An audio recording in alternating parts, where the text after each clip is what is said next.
She came dressed in light, but what followed her was heavy. Most people think the guest list is about courtesy, family ties, or repaying invitations.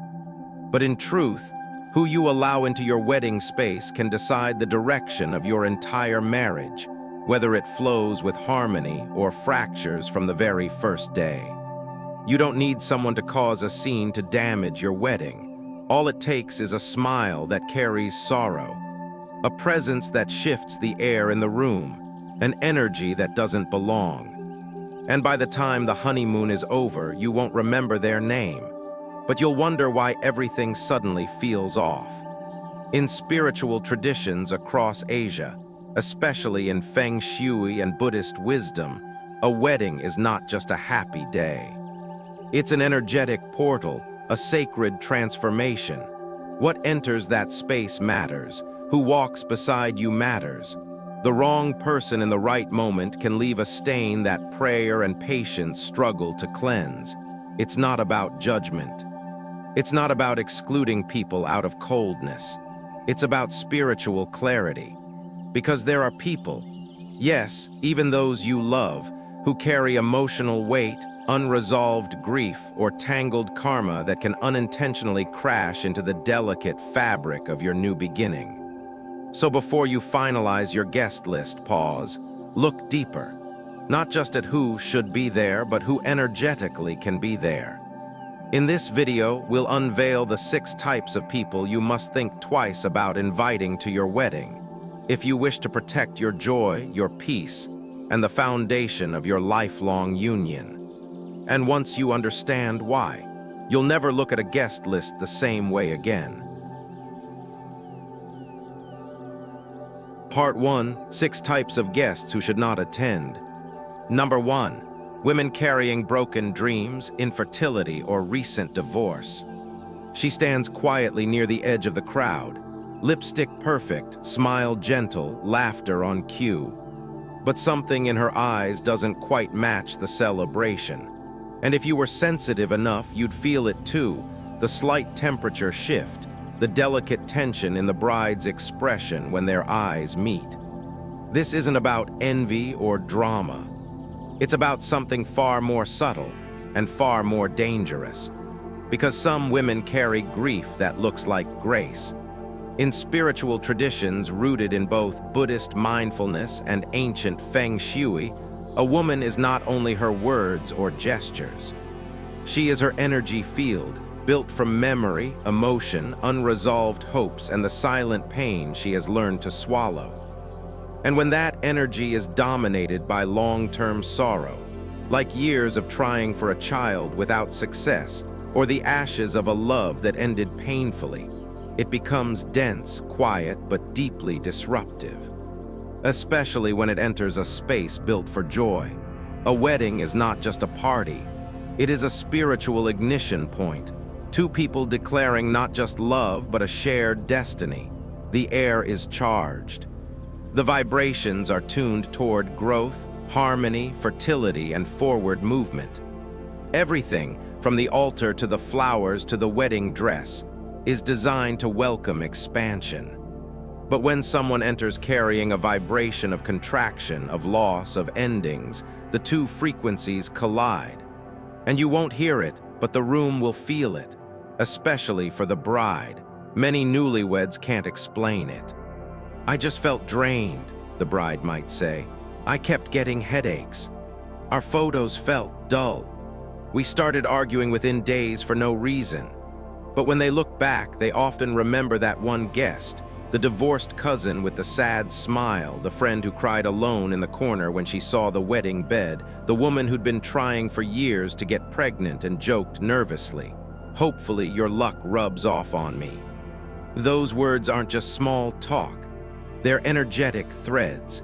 And in a space as open as a wedding, where the hearts of the bride and groom are raw and exposed, even a whisper of unprocessed emotion can find its way in. Folk wisdom has known this for centuries. In rural Vietnam, elders used to place a sprig of basil behind the bride's ear if someone like this insisted on attending. Not for decoration, but for protection. Basil was believed to mask and purify heavy energy. Guests were quietly asked not to sit too close to the newlyweds, especially not in the photos that would hang in their home. Because the image you capture on your wedding day isn't just visual, it's energetic. And every face in that photo leaves a vibration in your home. This isn't about blaming women who have suffered. Infertility, heartbreak, divorce, these are deep wounds. But wounds, when not fully healed, leak energy. And in spaces that require sacred alignment, leakage is not harmless. It's harmful, not intentionally, not maliciously, but still disruptive, especially if the guest has unresolved feelings toward one of the newlyweds or a secret belief that love never lasts.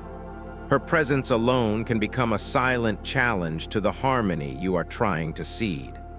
What can you do, especially if she's a sister, a cousin, or a longtime friend? Start with honesty. Ask yourself, not just do I love her, but can she hold joy without dragging sorrow behind it? If you feel hesitation, don't ignore it. If she must attend, take spiritual precautions. Don't seat her near the bride. Keep her out of bridal portraits. Gently discourage her from entering the honeymoon room or touching ritual objects like the bed linens or wedding jewelry. And most importantly, invite her not to wear red, not to wear white, but soft, grounding tones, so her presence blends, not dominates. After the ceremony, burn sandalwood near the photos where she appeared. Sprinkle white salt beneath the wedding bed before the first night. These rituals aren't superstition. They're energy hygiene, and they're necessary, because what begins heavy tends to stay heavy unless you learn to shift it. A wedding should begin with clarity, not confusion. Joy, not interference. And while it may feel cruel to question someone's presence, the greater cruelty is this: allowing your new beginning to be quietly haunted by old endings. Your marriage deserves to bloom free of shadows. Let no broken dream, no matter how beloved its bearer, dim the first light of your shared future. Number 2, people carrying heavy negative energy or spiritual disruption. They don't cry, they don't complain. But when they enter the room, the light seems to dull. The music glitches. The bride suddenly feels nauseous without explanation. The sound system cuts off mid-song, and the flowers, fresh in the morning, start to wilt before sunset. No one connects the dots, but the energy doesn't lie, because some people walk into weddings with invisible storms wrapped around their shoulders. Not out of malice, not because they wish the couple harm, but because they are still carrying a spiritual wound that has not closed. People who have just emerged from an accident are trapped in the long, dark tunnel of chronic illness, are battling deep depression, or have recently lost everything in bankruptcy or legal collapse. These people are not ready to witness a birth of joy. Not because they don't care, but because their energy hasn't stabilized enough to participate without leaving a residue. In ancient Feng Shui and spiritual practice, this type of presence is known as disruptive Kai, a field of broken, jagged frequencies caused by trauma, grief, or emotional instability. It's not evil, it's simply unaligned. And when that energy enters a sacred container like a wedding, where everything is tuned to union, balance, renewal, it tears at the invisible threads holding the ceremony together. The results are often subtle: a headache that doesn't pass, a camera that refuses to focus, a sudden argument between the couple moments after the vows, a night that should feel magical but instead feels hollow. This is not coincidence. It's interference. Even more concerning is when the person has what spiritual traditions call open spiritual channels. People who are hypersensitive, have undergone rituals like exorcisms, or have experienced intense metaphysical shifts. These individuals often act like beacons for wandering spirits. Their presence can inadvertently invite unwelcomed energies into your wedding, especially if their own energy field is still ungrounded or fractured. And while that may sound far-fetched to some, couples who respect ancestral wisdom understand that not all guests wear flesh. Some arrive uninvited, attached to those who are still spiritually open. What makes this group particularly complicated is that they're often close. An aunt recovering from cancer, a best friend grieving a miscarriage, a cousin fighting depression after a recent betrayal. And yet, in trying to include them, we may unknowingly inject instability into a day meant to anchor harmony. This doesn't mean casting them aside forever, but it does mean understanding that timing is everything. An invitation extended before someone has energetically healed is not kindness, it's risk. So what can be done? First, observe. Does the person's presence generally shift the mood in other gatherings? Do electronics act strangely around them? Do you often feel drained after they leave? These aren't signs to fear them, but signals to take spiritual precautions. If attendance is unavoidable, seat them at the outer edge of the celebration, not in the center. Don't allow them to stand near the couple during key rituals. Keep them out of the honeymoon suite. And most importantly, never let them handle sacred objects. Not the wedding jewelry, not the ceremonial wine, not the altar items. Discreetly, place a small bowl of white salt near the entrance, especially where they will pass. Salt, in many traditions, is not just cleansing, it's sealing. It absorbs what words cannot name. If you want to go further, invite a spiritual master to perform a space cleansing ritual the morning of the wedding. This is not paranoia. It's protection. Just as we clean the floor before a ceremony, we must clean the unseen air as well. After the wedding, pay attention. If the bride feels constantly tired, if joy feels dulled, if the first few days are filled with unexpected tension, burn calming herbs like lavender or sandalwood around the home. Whisper gratitude for what went right, and ask quietly for any energy that doesn't belong to gently leave. Acknowledge the disruption and realign the vibration, because nothing invited can stay unless we continue to feed it. Marriage is fragile at the start, not because love is weak, but because foundations take time to settle. Allow only what strengthens them. Let no storm sit silently at your feast table, even if the storm wears a familiar face.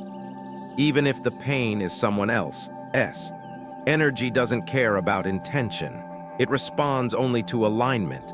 And when you build a new life, the space must be as clear as your vows, free from unfinished shadows and strong enough to hold joy without trembling. Number 3, pregnant women. At first glance, she seems like the perfect symbol of blessing, carrying new life, glowing with maternal light, surrounded by the warmth of family and joy. Some even say her presence doubles the happiness, that 2 beginnings in one space must bring good fortune. But spiritual wisdom tells a quieter, more cautionary story. Because behind that glow is a woman connected to 3 realms at once, past, present, and future. And in her, the energies of protection and vulnerability exist side by side. And when she steps into the sacred space of a wedding, those energies don't always align. In fact, sometimes they quietly collide. Pregnancy is not just a physical state. It is a deep spiritual transition. The mother-to-be is energetically tuned inward, guarding the fragile life within, her entire system working to stabilize, shield, and hold. Meanwhile, a wedding is energetically outward, an opening, an invitation to future growth, to community, to shared destiny. One energy closes to preserve, the other opens to expand. And when those 2 meet, they don't always dance in harmony. In spiritual terms, this is called an energy collision, not a violent clash, but a gentle misalignment that can ripple through both the mother and the couple without words or warning. Many pregnant women who attend weddings report feeling unusually exhausted, dizzy, or emotionally overwhelmed. They sleep poorly after, struggle with unsettling dreams, or find their baby more restless than usual. These aren't coincidences, they're responses, because a wedding is not neutral. It is charged with emotions, love, excitement, pressure, jealousy, ancestral presence, even hidden sorrow. And of all guests present, the pregnant woman is the most porous. Her field is more open, more absorbent, her body already in deep sensitivity. So whatever floats through that space, blessing or burden, she receives it first. From the couple's perspective, it may seem harmless. She's family, she's overjoyed, she came out of love. But energy isn't ruled by etiquette. If her presence absorbs too much of the wedding field, or if her energy pulls too much protection inward, the ceremony itself can lose balance. The bride may feel overshadowed, emotionally foggy. The groom may feel distracted or suddenly irritable. The air becomes thick, not from anything said, but from two sacred forces trying to exist in the same moment. A birth waiting to happen, and a union trying to begin. In folk traditions across Asia, especially in Buddhist and Feng Shui-influenced regions, pregnant women were gently discouraged from attending weddings, not out of superstition, but out of deep energetic awareness.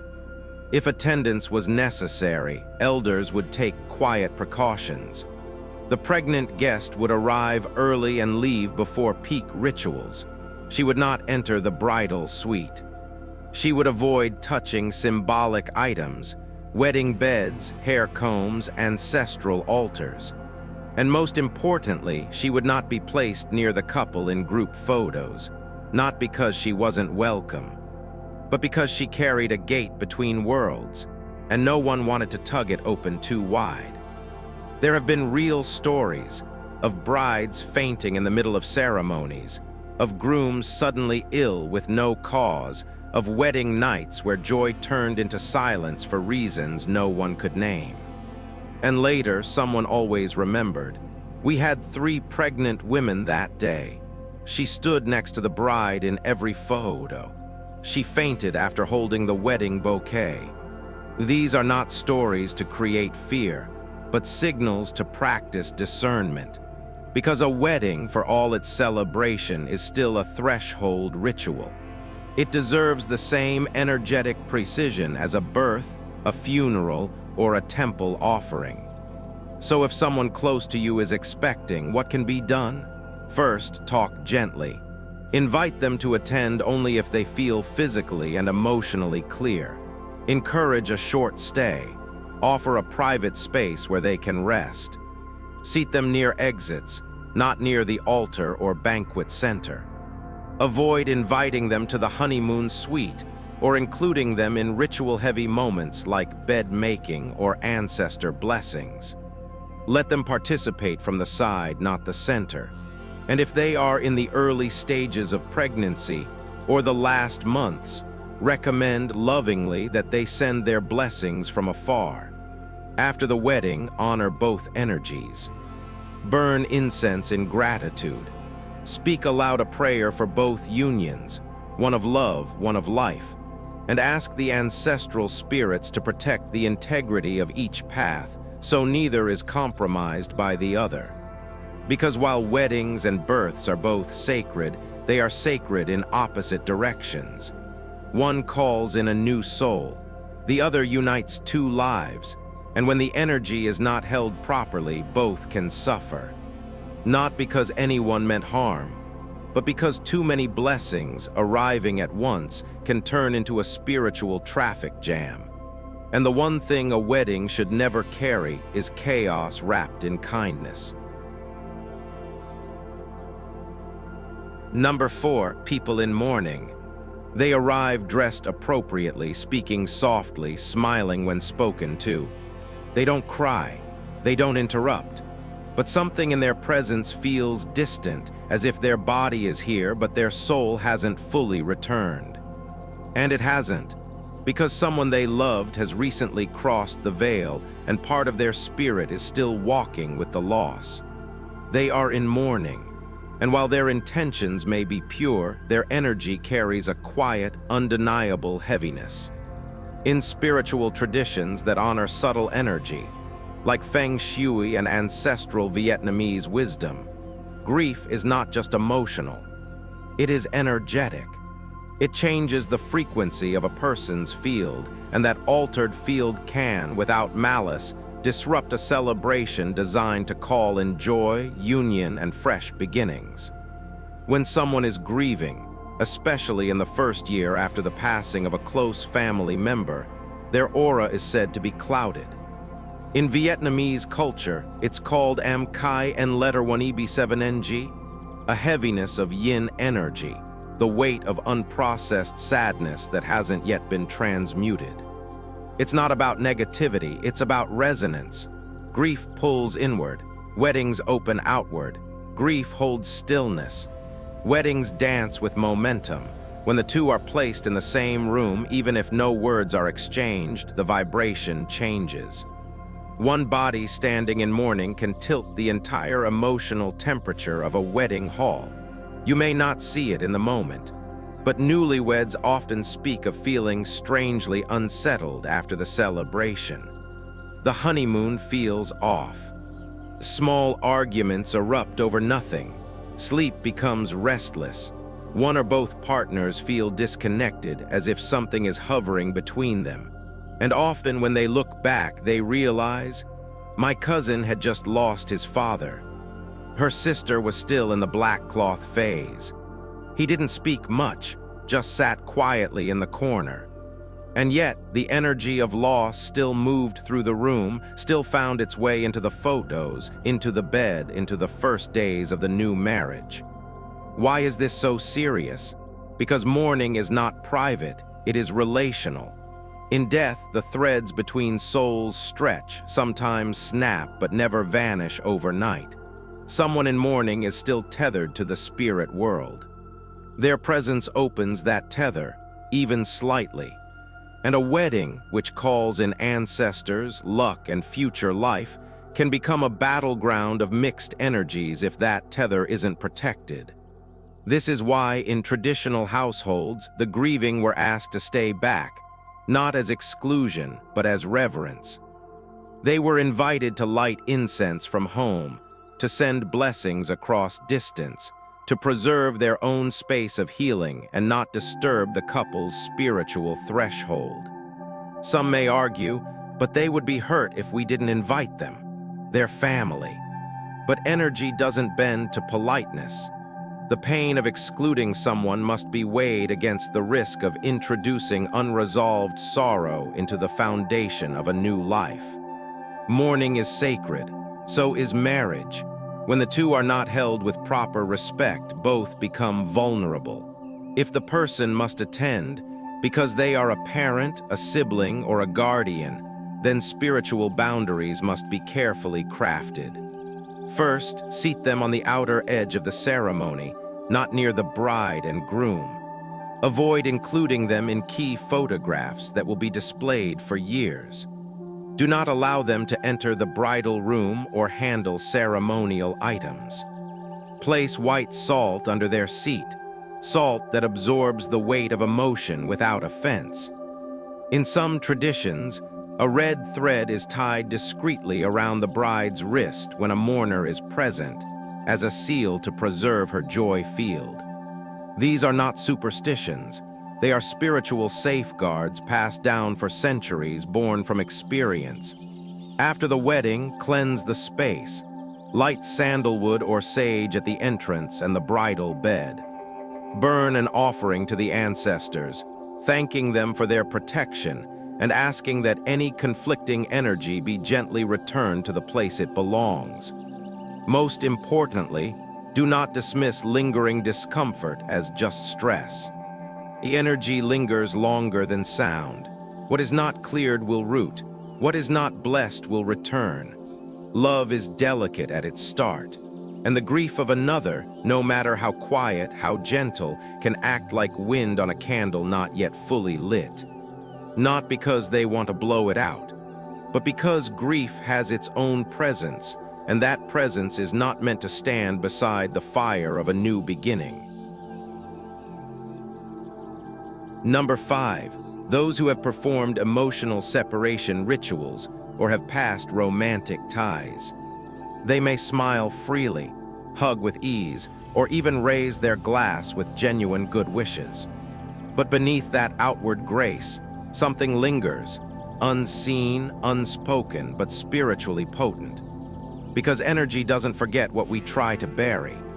And when someone steps into your wedding carrying the imprint of a past love, or the echo of a chord they once begged a spiritual master to cut, they may unintentionally introduce turbulence into a union still finding its rhythm.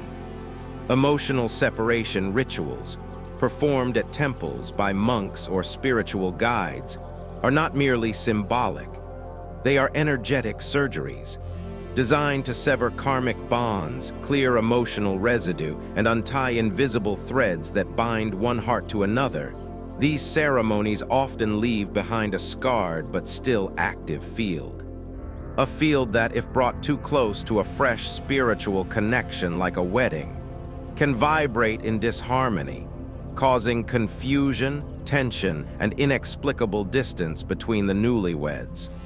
Especially if the person once loved, deeply, silently, or obsessively, either the bride or the groom.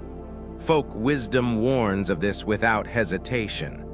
A heart once broken still remembers its beat. The logic isn't about jealousy or drama. It's about frequency. Think of two musical notes. If one is slightly off-key, the harmony distorts. In energetic terms, when someone who once shared emotional intimacy, spiritual vows, or even unfulfilled longing with one of the couple stands too close, especially during sacred moments, the vibration of the new bond is tested. The field becomes unstable. The couple may feel drained, irritable, or oddly insecure without knowing why. Even worse is when the person has recently performed a ritual to cut ties with the very person now getting married. These rituals, often done after heartbreak or betrayal, send out ripples of release, but also of mourning, confusion, and residual karma. That energy does not simply vanish. It hovers for weeks, sometimes months, seeking closure. And when it walks back into a wedding space, especially if hugs are exchanged, photos taken, hands held, it can reopen wounds you thought were healed. Not just for them, but for the couple stepping into their first hours of shared destiny. There are stories, quiet, often whispered, that after certain weddings, the bride began feeling watched in her own home. The groom experienced a string of accidents, not fatal but persistent. The first year was filled with misunderstandings neither could explain, and always someone recalls, her ex was there. He hugged her after the ceremony. They sat at the same table. These are not coincidences. They are the natural consequences of energetic interference. A past promise, unspoken or broken, has no place in the blessing of a new vow. So what can you do, especially if the person is a family member, a friend, or someone who insists they've moved on? Begin with quiet discernment. Ask yourself, does this person carry unresolved emotion? Has there been spiritual work done that might still be active? Is there a history, even a brief one, that once tied their soul to mine or my partner's? If the answer is yes, proceed with spiritual boundaries. First, avoid allowing them to stand close to the couple during rituals or photos. Skip solo pictures. Do not seat them at the main table. If you can, have someone spiritually neutral act as a buffer between them and the bride or groom. Keep them away from the honeymoon suite, the wedding bed, and any altar or sacred space. If they bring a gift, thank them, but do not allow it to be placed directly on the altar or near ceremonial objects. In some traditions, families offer pre-wedding prayers to the ancestors, asking them to seal off past bonds and protect the new union. Some place red thread under the mattress or burn cinnamon and myrrh before dawn to cleanse the space. These aren't superstition, they're spiritual responsibility. And after the celebration, pay attention. If something feels misaligned, if joy seems dull, don't ignore it. Burn sage, light a candle, speak aloud, we release all old cords, only love belongs here. Then close the door, spiritually and literally. Because a wedding is not a reunion of the past. It is a declaration to the future. And no matter how well someone smiles, if their energy carries the echo of a vow that wasn't meant to last, they should not be standing in the frame of your forever. Number 6, people who once opposed the marriage. They may have changed their tone. They may sit politely now, offer congratulations, even raise a toast, but the air around them doesn't soften. Their blessing feels delayed, their smile just slightly strained. And though everyone else claps and laughs, the bride's stomach tightens when they draw near, because energy remembers what words try to erase. And when someone who once stood firmly against a marriage walks into its sacred beginning, they don't come empty-handed. They bring the residue of doubt, the shadow of judgment, the echo of every word they once spoke against your union. And those echoes don't stay silent. In spiritual traditions across many cultures, particularly those rooted in ancestral wisdom, words are not mere sounds, they are forces. When someone says, "They won't last," or "he's not right for her," that vibration enters the energetic field of the couple. It lingers, it binds, and unless it's consciously cleared, that imprint can begin to shape the very fabric of the marriage, pulling on threads of insecurity, igniting misunderstandings, or widening tiny cracks that might have otherwise healed on their own. This is called verbal karma, and it doesn't fade simply because someone changes their mind. Worse still, those who once opposed a marriage rarely arrive in full surrender. They may come out of obligation, family pressure, or fear of being excluded, but not from a place of wholehearted joy. And a guest who shows up physically but withholds spiritual support can do more damage than one who stays away entirely. Their silence speaks, their glances carry weight, and the couple, especially the bride, feels it even if she can't explain it. It manifests in sudden waves of anxiety, unexpected arguments during the honeymoon, or a sense that something about their union remains unsettled. This is why elders in many lineages advise caution. In Vietnamese folk wisdom, there's a saying, "El letter 1 I noi en hu gia. En hung geo kung distroke letter 1 L letter 1 I D letter 1 5 U." Words like wind leave their mark. If someone has voiced serious opposition to a relationship, whether years ago or just last season, their presence at the wedding can reawaken the frequency of disapproval, especially if they are an elder, a parent figure, or someone whose opinion once held great influence. Their unspoken doubts can entangle with the energy of the couple, creating quiet resistance that shows up in the home, in decision-making, in intimacy. What can be done? Ideally, if someone has held strong objections in the past, especially if they voiced them repeatedly or made efforts to block the relationship, they should not be invited. This is not punishment, it is preservation. Preserving the sanctity of the beginning, protecting the energetic foundation of a bond still being sealed. If the couple chooses to speak to them later to reconnect in time, it can be done gently and intentionally. But the wedding day is not the place to test if forgiveness has truly taken root. Still, we know life is complex. Sometimes that person is a parent, a respected relative, someone whose absence would cause cultural waves. In such cases, spiritual precautions must be put in place. First, do not give them a speaking role. Do not invite them to deliver a toast or read a blessing. Words are power, and even one sentence not rooted in true goodwill can open a crack that echoes for years. Second, seat them at a respectful distance, not at the main table, not near the altar, and not beside the couple in photographs. If they bring a gift, place it outside the ceremonial circle, not near the altar or wedding bed. It is also wise to protect the bride and groom energetically on this day.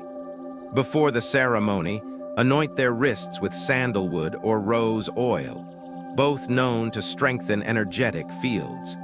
Place protective charms in the wedding garments or beneath the chairs at the altar. Light white candles at dawn and pray not just for joy, but for release. Release of old words, release of old tensions, release of anything that does not belong in the space of a sacred beginning.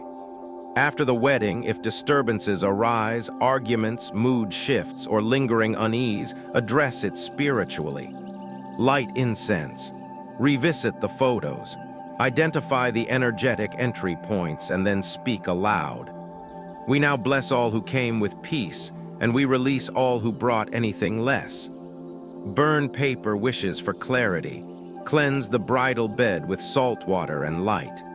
Reaffirm your vows, not just to each other, but to the purity of your start. Because a wedding is not just about who stands beside you, it's about who stands within your field. And if someone once tried to tear your bond apart, even with words alone, they should not be allowed to enter the temple where your future is being born. Not until their energy has shifted. Not until their presence carries only peace. Part 2. 3 harmful guest behaviors that can disturb wedding energy. Not all disruptions come from who is invited. Some come from what they do once they arrive. Even well-meaning guests, through a single careless action, can alter the energetic structure of a wedding. In spiritual traditions, especially within ancestral Vietnamese Feng Shui, certain behaviors are known to fracture joy, scatter blessings, or open invisible channels to misfortune.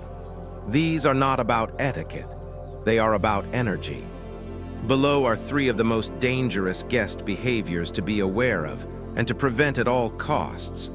1. Wearing all black or all white to a wedding. Weddings are energetic beginnings. Color in spiritual philosophy is not just aesthetic, it is frequency. Bright, warm tones like cream, soft pink, or golden beige carry yang energy, expansion, joy, hope. In contrast, solid black and pure white are yin frequencies, associated with stillness, endings, mourning, and spiritual closure. When a guest wears either from head to toe, especially without the couple's request, they bring more than fabric. They bring the emotional imprint of loss. Black belongs to the water element in Feng Shui. It signifies depth, silence, and grief. White represents purification, but also farewell, ghost energy, and the shrouds used in funerals.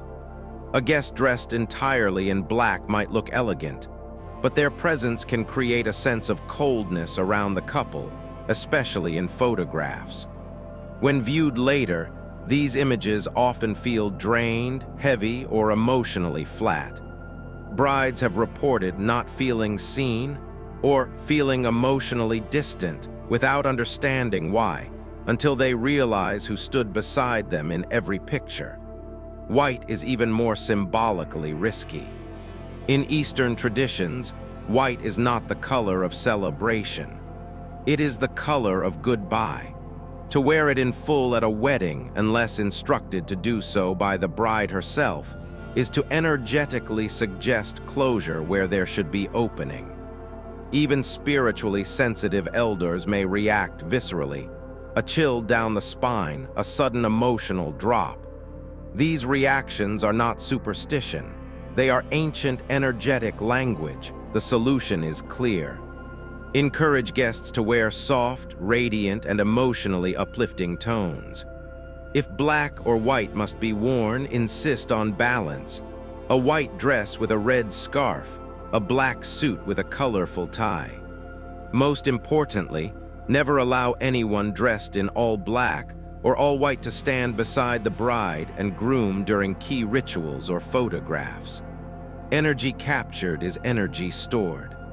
And what is sealed in a photo can shape the frequency of the home where it hangs. 2 breaking objects during the ceremony. Few things shift energy faster than the sound of something breaking. Whether it's a wine glass shattering, a plate dropped near the altar, or worst of all, a mirror cracking, the effect is immediate and deeply unsettling. In spiritual traditions, this is not just bad luck. It's a direct fracture in the energetic field being established. Every item present at a wedding is more than decoration. It is symbolic. Plates represent nourishment and abundance. Glassware represents clarity and emotional transparency. Mirrors in Feng Shui and spiritual practice are sacred objects. They reflect not just the physical form, but the soul's expression. A mirror that cracks during a wedding is said to fracture the couple's future image, creating misalignments in intimacy, trust, and identity.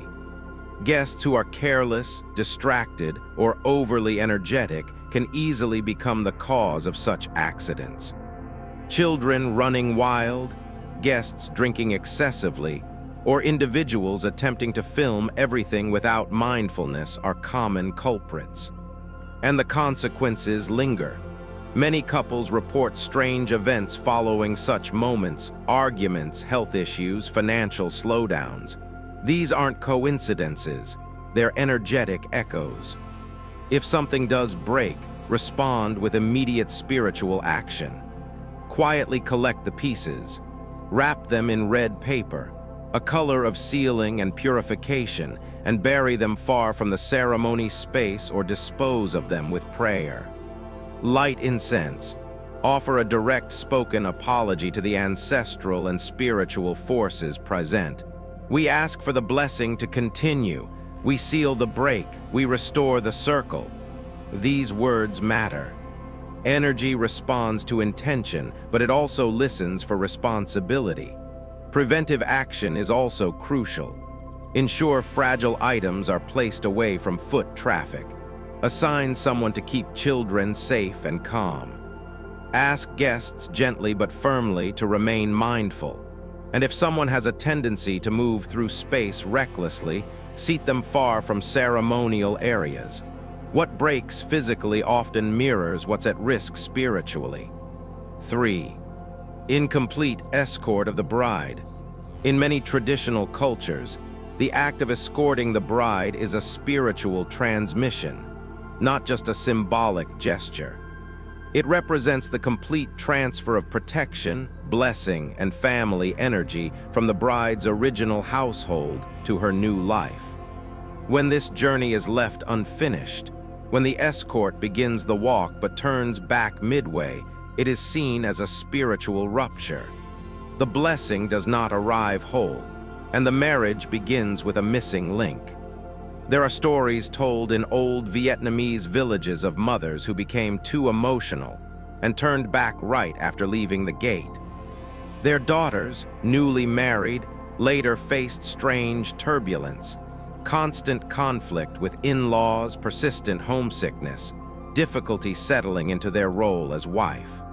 Not because the mother intended harm, but because the escort was incomplete. A tearful goodbye became an energetic hesitation, and that hesitation lodged itself in the foundation of the new union. From a Feng Shui perspective, the bridal escort is a stream of forward-moving Kai, clean, focused, intentional. When the stream breaks, so does the flow. And while practical reasons may exist, a grandparent who cannot walk the full distance, a sibling who needs to leave early, there must be a spiritual stand-in. Someone must complete the journey. Turning back is not just emotional, it becomes symbolic of doubt, withdrawal, or loss.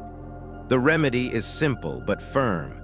Ensure the escort completes the entire ritual path, from the bride's home to the groom's gate, from the departure to the arrival. If an elder cannot finish the journey, assign a substitute to carry the symbolic energy forward. Do not leave the line broken. Do not interrupt the stream. After the arrival, express gratitude with incense and prayer. Let the bride bow not only to her new family, but to the ancestors of her past, closing the chapter with reverence, not with a half-turned step and a hesitant goodbye. Part 3. 3 major Feng Shui and ritual mistakes that threaten marital harmony. Weddings are not just celebrations. They are energetic foundations. And just as a home collapses if its pillars are cracked, a marriage can slowly unravel if the day that seals it is built on the wrong frequency. In Vietnamese Feng Shui and ancestral belief systems, there are 3 major mistakes, often overlooked, that can weaken or even reverse the spiritual flow of a new union. These are not cosmetic missteps.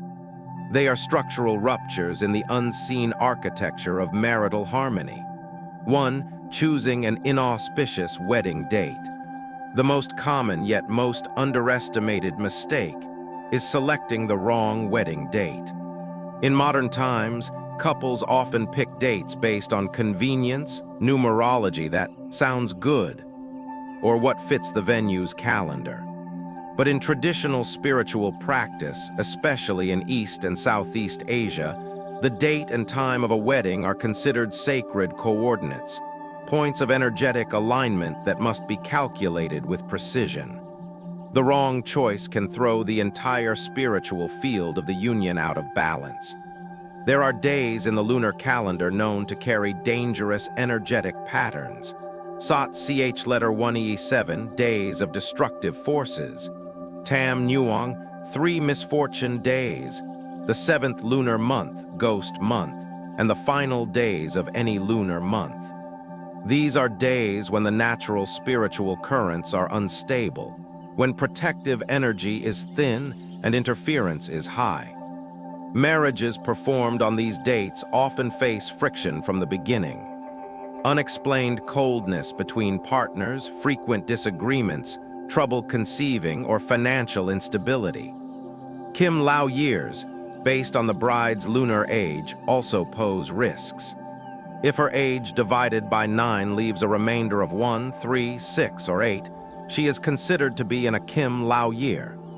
These years, spiritually speaking, are like planting seeds in poisoned soil. The roots may never take. Even couples deeply in love find themselves drifting, arguing, or unable to move forward without knowing why. The remedy is strict. Always consult a trusted spiritual master or Feng Shui expert to calculate a truly auspicious day and hour.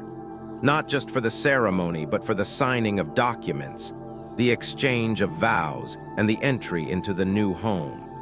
If a bad date has already been chosen and cannot be changed, mitigation rituals such as ancestor prayers, salt circle blessings, and post-wedding spiritual cleansings must be arranged. 2. Preparing the ancestral altar carelessly. The ancestral altar is the spiritual heart of a Vietnamese wedding.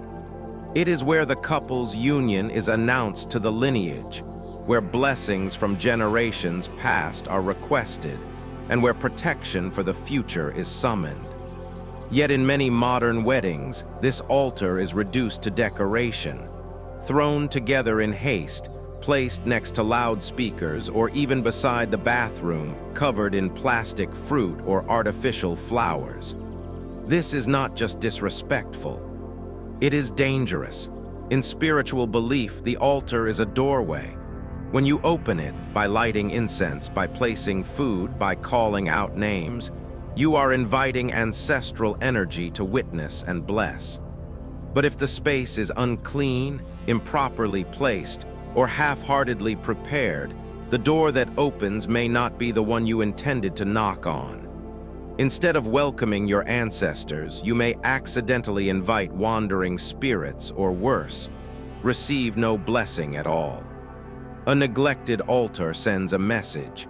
This union begins without reverence, and that message reflects back into the couple's life.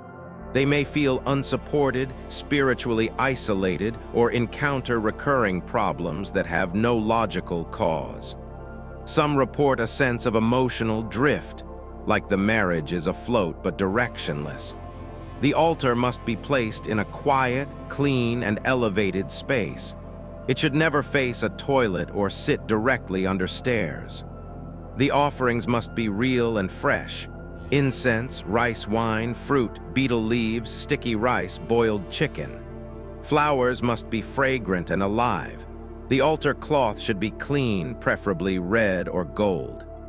And before the bride steps into her new family's home, incense must be lit and a clear, heartfelt invitation spoken to the ancestors. Please witness, please bless, please protect this new beginning. If the altar has already been neglected, correction must follow. Cleanse the space immediately. Replace old offerings. Burn new incense with specific apology and request for protection. The couple should bow together, not out of fear but humility. Marriage is not a private affair. It is a continuation of a bloodline, and the ancestors are watching. 3. Ignoring Kim Lao and failing to neutralize it. Kim Lao is not a myth, it is a warning. Rooted in the lunar system of age calculation, the Kim Lao curse is feared not because of its superstition, but because of its consistency. Brides who marry during a Kim Lao year are said to invite instability, either in their own health, in their ability to conceive, or in the endurance of the marriage itself. Many brush this off as old thinking. But ask any elder in rural Vietnam, and they will quietly list couples they've known who married during Kim Lao and later divorced, or whose children never arrived, or whose homes remained cold despite luxury. This isn't fear-mongering, it's pattern recognition across generations. If the bride is in a Kim Lao year and the wedding cannot be postponed, there are spiritual workarounds. One method is to marry after the winter solstice, around the 21st or 22nd of the 12th lunar month, which, in many traditions, is counted as the beginning of the new year, thus avoiding the curse. Others seek spiritual blessings from a monk or master, who performs a ritual to soften the karma and protect the union. Another protective act is for the bride and groom to fast, light incense, and pray together on the night before the wedding, asking their ancestors to oversee the bond and grant harmony despite the astrological risk. Some also place a symbolic red string or copper coin beneath the wedding bed to ground and redirect any unstable energy. The worst mistake is to do nothing, to assume modern love will overrule ancient energy. It doesn't. Love needs protection, and tradition, when honored properly, doesn't limit, it strengthens. Final, and now the chairs are empty, the music has faded, the candles have burned halfway down. What remains is the silence after celebration, the stillness where truth often speaks the loudest. This silence is where the real wedding begins.